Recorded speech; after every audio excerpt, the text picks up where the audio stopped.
भैया इस वीडियो में हम कुछ आप लोगों को ऐसे प्रश्न हल करना सिखाएंगे जो कि यूपी बोर्ड में बहुत ही पूछे जाते हैं। सभी प्रश्न एनसीईआरटी के हैं। देखें भैया, प्रथम प्रश्न आप लोगों के सामने लिखा हुआ है कि सिद्ध कीजिए कि √3 एक अपरिमेय संख्या है।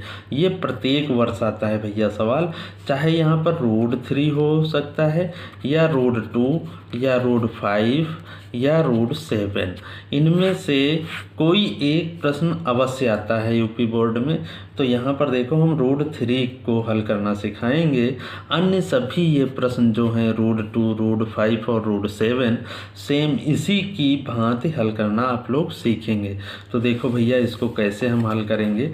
ये देखो हमें अपरिमेय संख्या सिद्ध करनी है, तो हल में हम इसके विपरीत मान लेंगे, माना √3 एक अपरिमेय संख्या है, एक परिमेय संख्या है। हमें अपरिमेय सिद्ध करना है, तो हमने मान लिया है कि भैया ये परिमेय संख्या है। परिमेय संख्याएं भैया P/Q के रूप में होती हैं, ऐसे P/Q। तो इसको हम लिख सकते हैं, तो √3 बराबर P/Q लिख देंगे, जहाँ ये भैया P और Q सहभाज्य पूर्णांक हैं, जहाँ P और Q सहभाज्य पूर्णांक है। सहभाज्य का मतलब है P और Q का केवल और केवल एक गुणनखंड है, इसका एक गुणनखंड है और इसका भी एक ही है और अदर कोई भी नहीं है, इसीलिए ये कहलाएगा P/Q एक परिमेय संख्या कहलाएगी। तो देखो यहाँ पर भैया P/Q बराबर है √3 के। अगर हम इसे वर्ग कर दें, वर्ग करने पर दोनों पक्षों में वर्ग करें, तो देखो इस ओर से रूट हट जाएगा, ये 3 आएगा और सामने भैया वर्ग लग जाएगा, तो P² आ जाएगा। यहाँ से यदि हम P² का मान निकालें तो क्या आएगा, P² बराबर हो जाएगा 3Q² हो जाएगा। अब यहाँ पर भैया देखें P² की वैल्यू जो आई है 3 के गुणज में आई है, 3 × Q²। इसका मतलब है ये भैया जो P² है, ये P² 3 से विभाज्य है, तो इसीलिए यहाँ पर हम लिखेंगे P² 3 से विभाज्य है। तो ये जो P केवल अगर रूट हटा दें, वर्ग हटा दें, ये भैया इस और रूट लगा दें तो P बचेगा, तो P भी क्या होगा, P भी 3 से विभाज्य होगा, ऐसे लिख देंगे, विभाज्य होगा। इसको भैया हमने समीकरण नंबर 1 डाल दिया।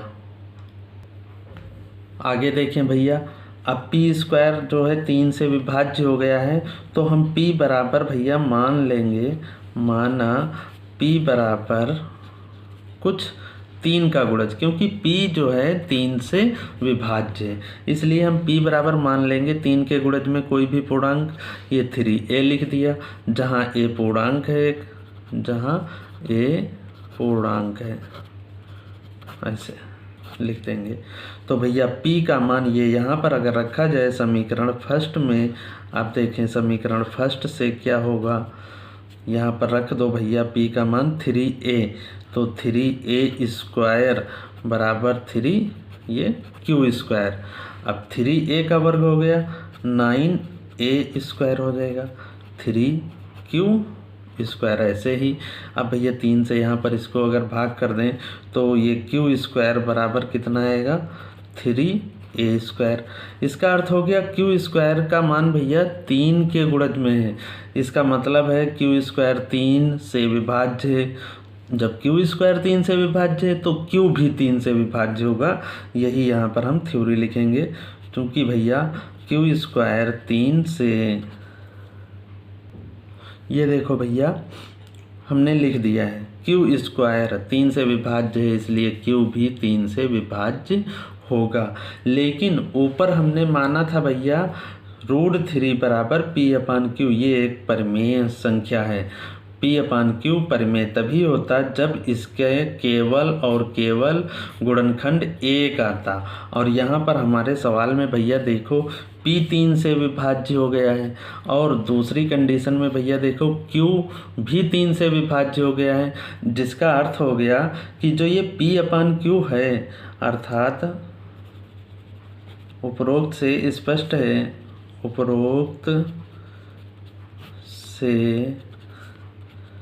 स्पष्ट है कि P/Q एक परिमेय संख्या नहीं है, परिमेय संख्या नहीं है।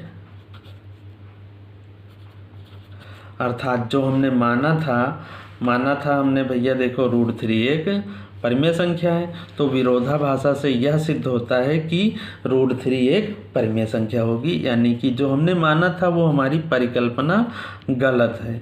तो यही लिख देंगे, अतः हमारी परिकल्पना,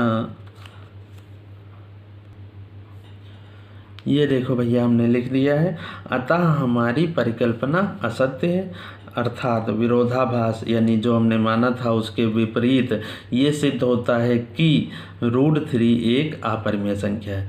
तो इस प्रश्न को भैया हल करने के लिए ये सब थ्योरी इसी प्रकार से लिखेंगे सवाल में, तभी अंक मिलेंगे और अवश्य आएगा बोर्ड में। अगला प्रश्न देखें भैया, ये भी बहुत इम्पॉर्टेंट प्रश्न है। देखें, दिया है यदि tan A बराबर cot B तो सिद्ध कीजिए कि A + B बराबर 90 डिग्री। तो देखो ये भैया कैसे हल होगा। ये देखो हल करने के लिए हमने नोट कर लिया है, दिया है जो tan A बराबर cot B। अब यहाँ पर देखें, इस LHS पद में देखें tan A है, सामने RHS पद में देखें काट है, तो इस काट को हम tan में चेंज कर देंगे। तो tan में जब चेंज करेंगे तो इसको लिख सकते हैं हम 90 माइनस ये b, ऐसे ही ये ऐसे लिख देंगे, क्योंकि tan 90 माइनस ये b होता है, cot b होता है। अब tan से tan दोनों ओर हट जाएगा, तो इस ओर बचा भैया a और सामने बचा ये 90 माइनस b। अब b को भैया इस ओर ले आए, यदि a + b बराबर सामने क्या बचा 90 डिग्री। यही भैया इस सवाल में हल करना था। ये देखो अगला प्रश्न देखें, ये भैया त्रिकोणमिति से है। दिया है यदि sin थीटा बराबर cos थीटा तो थीटा का मान ज्ञात कीजिए। हमें इस सवाल में भैया थीटा का मान ज्ञात करना है। देखें कैसे हल होगा। हमको यहाँ पर देखो दिया है sin थीटा बराबर ये cos थीटा दिया है। यदि हम भैया इस cos को इस sin के नीचे लाएं तो सामने क्या बचेगा, यहाँ पर बचेगा 1, और इस ओर हो जाएगा भैया sin थीटा अपान ये cos, ऐसे नीचे ले आए इसके। अब sin बटे cos एक भैया फार्मूला होता है, sin अपान cos ये होता है tan थीटा होता है, और ये बराबर 1 ऐसे ही लिखा। अब इस ओर भैया tan है, तो tan में ही देखें 1 किस थीटा का मान होता है, तो ये भैया हमको ज्ञात है कि ये tan 45 का भैया मान 1 होता है, और सामने tan ऐसे ही लिख दिया ये। अब tan से tan हटा दें अगर, तो ये भैया थीटा बराबर कितना आ गया, ये 45 डिग्री आ गया। यही इसका भैया आंसर है। अगला प्रश्न देखें भैया, प्रश्न नंबर 4। यदि cos A बराबर √3/2 तो sin 2A, यहाँ पर भैया A लिखा हुआ है, sin 2A का मान ज्ञात कीजिए। sin 2A का मान भैया देखें कैसे ज्ञात करेंगे। जब हमको ये दिया गया है cos A बराबर कितना √3/2 दिया गया है। यहाँ से भैया हम पहले a की वैल्यू निकाल लेंगे, यानी a का मान निकाल लेंगे पहले, फिर वही मान यहाँ पर हम रखेंगे। देखो ये cos A बराबर √3/2 है, तो ये cos में देखेंगे भैया ये कितने का मान होता है। cos में देखने पर भैया ये cos 30 का मान होता है, cos 30 डिग्री का होता है।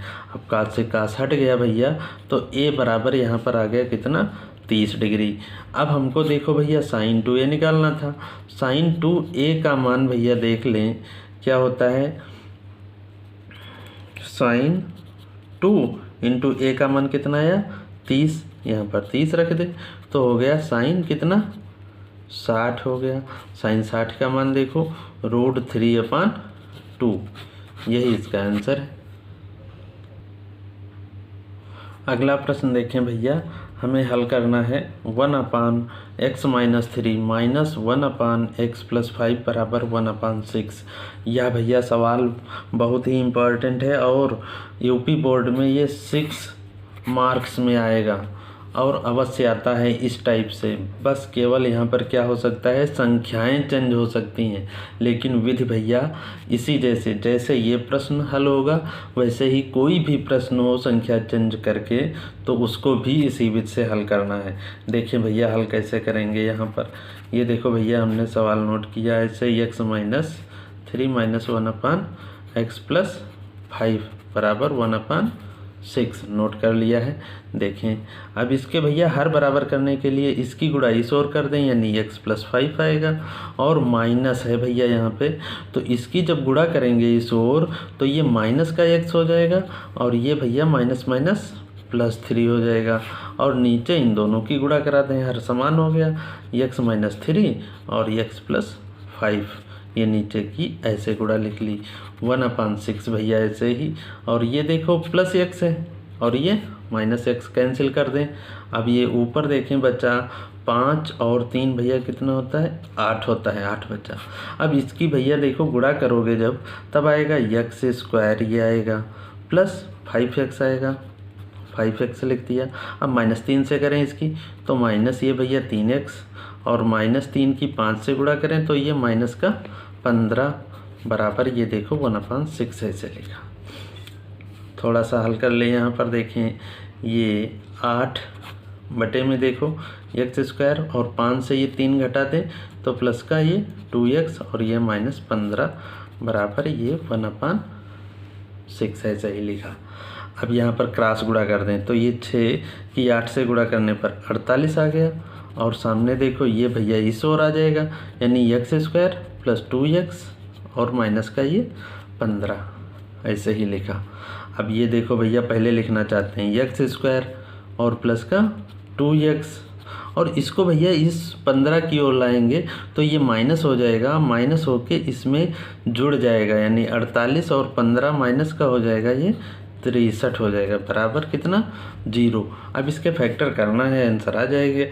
देखो फैक्टर भैया ये 63 एकम 63 होगा और बीच में लिखा है 2 तो 9 सती कितना होता है भैया, ये 63 होता है। 9 से अगर हम 7 घटा दें तो बच जाएगा अपना 2, तो इसीलिए यहाँ पर 9x माइनस ये 7x और माइनस का 63 बराबर 0। अब इसमें भैया देखो क्या कॉमन है, x कॉमन लेने पर x + 9 बचा, यहाँ पर माइनस ये 7 कॉमन ले लें तो x बचा और ये प्लस हो जाएगा और 7 से इसको भाग करें तो प्लस का 9 बराबर 0।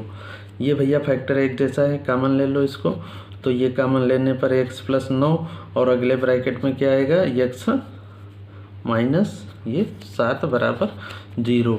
अब क्रमशः हम इन दोनों को 0 के बराबर करें यदि तो यहाँ से देखो भैया x बराबर आ जाएगा -9, x बराबर ऐसे -9 और यहाँ से आ जाएगा x बराबर +7।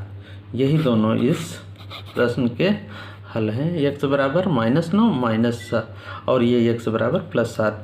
इसी प्रकार के भैया प्रत्येक अध्याय अथवा संपूर्ण इम्पॉर्टेंट प्रश्न पाने के लिए हमारे चैनल को सब्सक्राइब करें और यदि वीडियो पसंद आई हो तो वीडियो को लाइक करें।